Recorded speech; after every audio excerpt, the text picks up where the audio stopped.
Meridiano Blue. Ya completan más de 24 horas secuestrados 5 integrantes de la policía a manos de los delincuentes del ELN en el Catatumbo, muy cerca del municipio del Zulia, cerca del municipio de Tibú. La Iglesia Católica y diferentes organizaciones sociales adelantan tareas humanitarias y están diciendo que hay algunos avances que podrían producir la liberación de estos uniformados en las próximas horas. Richard Quiñones.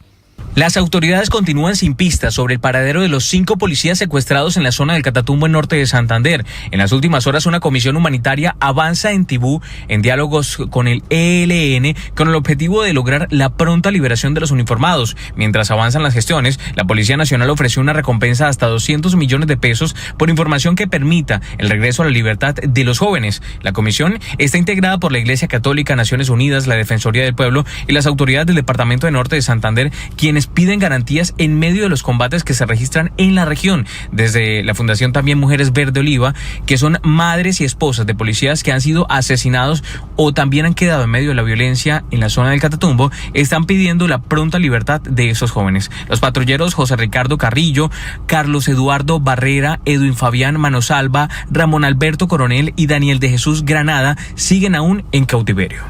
Richard, gracias. Y las autoridades están investigando a 2 civiles porque le habrían invitado a tomar bebidas a los policías que luego fueron asesinados con ráfagas de fusil. Esto en Cartagena del Chairá, departamento del Caquetá. César Chaparro tiene los detalles. Paso desearte que tengas una feliz Navidad y un próspero año cargado de muchas bendiciones. El mensaje que ustedes escuchan se lo envió la mamá del subintendente Luis Alfonso Flores en Cartagena del Chairá.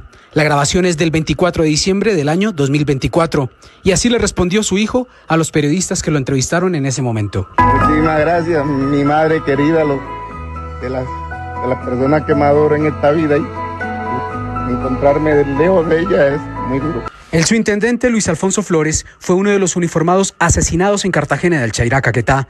Flores es uno de los 4 policías que se ve sentados alrededor de una mesa, sobre ella bebidas servidas. De repente la tranquilidad fue interrumpida por las ráfagas de tiros de fusil que disparan desde un costado del establecimiento comercial e impactan inicialmente a los 4 policías y a uno de los civiles. Mientras las autoridades ofrecieron una recompensa de hasta 200 millones de pesos por información que permita capturar a los responsables, también se reveló que en los 7 primeros días de este año 2026 ya han sido asesinados 3 uniformados, una cifra que se suma con la alarmante del año pasado, cuando se registraron 106 policías asesinados en todo el país.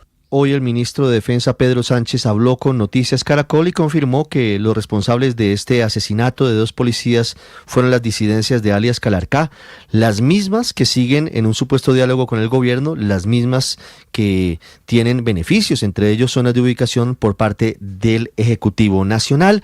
1:16, y en Cali sigue la crisis humanitaria, siguen llegando familias desplazadas desde Buenos Aires luego del violento ataque de las otras disidencias. El país se llenó de disidencias y de grupos criminales, se expandieron los criminales en los últimos años. Hablo de las disidencias de Iván Mordisco. ¿Qué dice la Defensoría del Pueblo sobre este éxodo a Cali? Salima Feris. Ricardo, la Defensoría del Pueblo lanzó una alerta por una nueva emergencia humanitaria que se presenta en el suroccidente del país. Ya son cerca de 400 personas pertenecientes a 176 familias las que han llegado desplazadas a Cali tras huir del municipio de Buenos Aires en Cauca. Según la entidad, el desplazamiento forzado se produjo luego de los ataques del pasado 16 de diciembre de 2025 del Frente Jaime Martínez de las disidencias de alias Iván Mordisco contra unidades de la Policía y el Ejército Nacional, lo que obligó a esas familias provenientes de zonas rurales y del casco urbano a abandonar sus hogares. Por su parte, el personero de Cali dio sus declaraciones. Una situación que la Personería de Cali ha puesto en alerta a todas las autoridades para establecer un plan de contingencia que nos permita la agudización de esta crisis humanitaria que hoy tiene a Cali padeciendo los efectos colaterales de la crudeza del conflicto en el suroccidente colombiano. Se presentaron 24 familias y hoy 44. Una situación, como repito, alarmante. El personero de Cali, Gerardo Mendoza, y también la Defensoría indicaron que ya se adelanta el acompañamiento a las familias para garantizar el acceso a sus derechos y reiteró un llamado urgente a los grupos armados para que cesen las hostilidades y respeten a la población civil. 1:18 p.m. Salima, gracias. Vamos a hablar de salud. Los médicos están preocupados porque ahora para entregarle a sus pacientes medicamentos ambulatorios van a tener que utilizar la aplicación MiPres, algo que al final del día puede implicar más demoras para sus pacientes. Jessica Gutiérrez nos explica.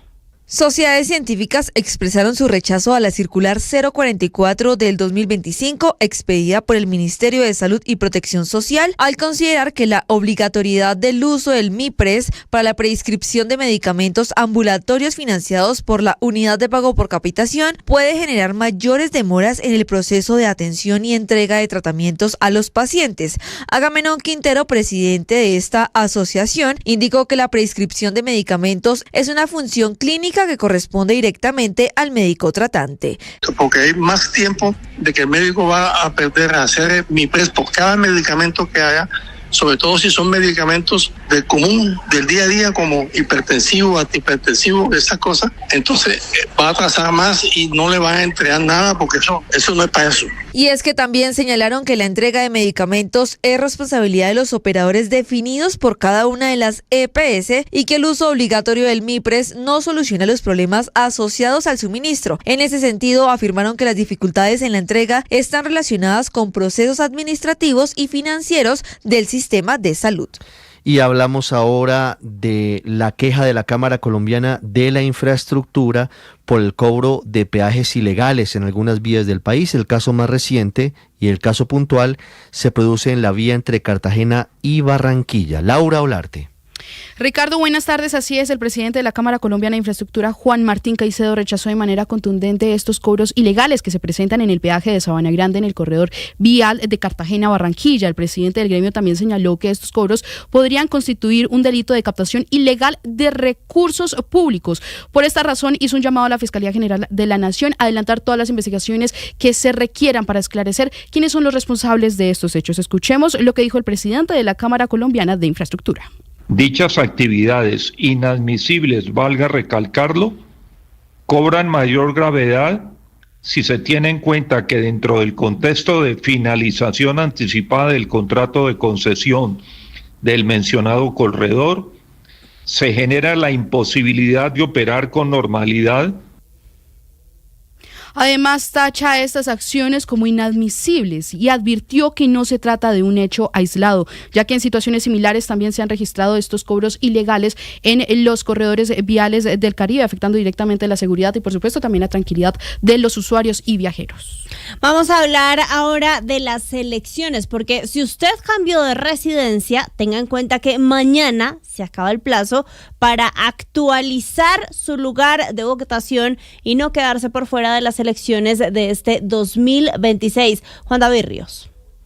Amigos de Blue Radio, vinimos justamente a la registraduría porque mañana vence el plazo de inscripción de cédulas para las votaciones del 8 de marzo. Por eso no estamos con el doctor Rafael Vargas, director de gestión electoral de la registraduría. Bueno, director, ya el plazo es mañana, empieza justamente la inscripción de cédula, un proceso demasiado fácil y rápido. Así es muy rápido. Mañana vence el plazo para que quienes se cambiaron de ciudad o dentro de una ciudad cambiaron de barrio, ubiquen el puesto de votación más cercano y se inscriban y sea mucho más fácil ejercer derecho al voto. Van a encontrar 1.800 estaciones en todo el territorio nacional como la que tenemos acá, en la que van a poder simplemente con su cédula se acercan, eligen el puesto de votación más cercano, ponen la huella para hacer la autenticación y así van a poder actualizar su lugar de puesto de votación más cercano a su residencia. Aquí solamente simplemente ingresan a www.registraduría.gov.co, revisan dónde están estos puntos de votación. Director, hablamos de que hay centros comerciales, hay estaciones de Transmilenio, todas las registradurías de los municipios.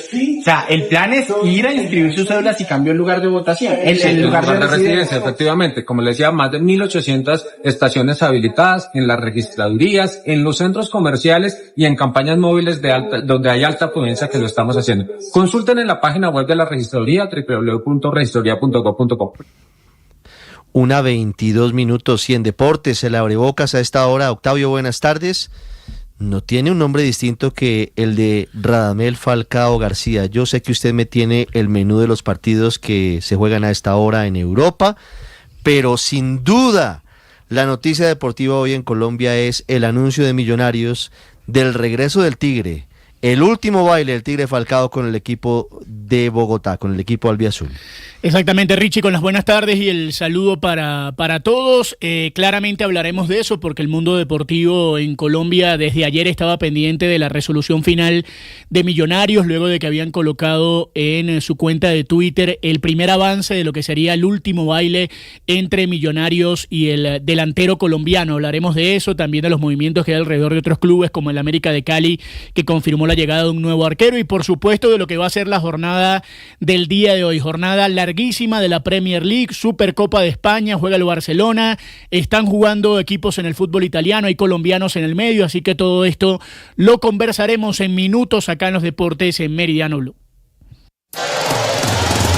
Esta es información exclusiva de Blue Radio.